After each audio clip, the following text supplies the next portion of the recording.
पातकां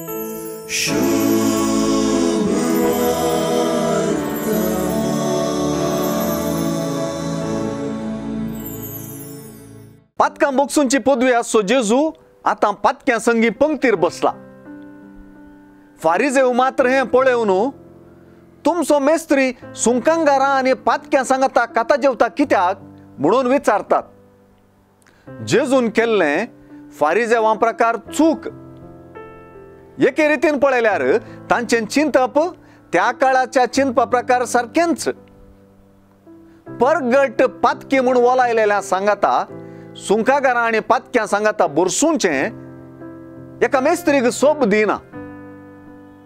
जेजू मात्र आपण्या पातक्यां संगी बुरसूंचें भोव समजीकायेन आनी कळीत आसुनूच करता मात्र न्हय, आपूण आयिल्लो उद्देशच ह्या मुखांतर स्पश्ट करता.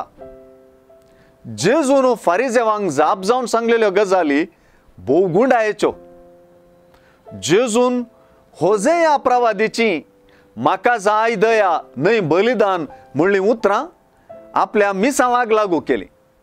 हे दिशेन हांव आयलां पातक्यांक आपोवंक भगवंतांक न्हय म्हणली उतरां जेजूच्या प्रवादी मिसावाचो वांटो जाली. भलायकी आसलेल्यांक वैजाची गरज ना, ताची गरज आसा पिडेस्तांक म्हणल्या उतरांनी जेजू पातक्यांक मात्र न्हय पातक वळखतल्या सर्वांचो वैज जालो. हे म्हज्या फाटल्यान म्हणून मातेवाक आपोवच्या मुखांतर जेजू मातेव म्हाका जाय म्हणालो. मातेवाक आपलो आपोस्तल कर्ण घेतलो.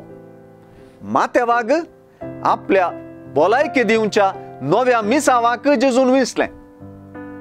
सुवार्थेकार मातेवूच ही गजाल बरयता आसता जेजूचो पाटलाव करून आपणें कशें पातकी जिवीत सांडून नवें जिवीत विसलें तें तो विवरिता म्हूण बघना हांगी.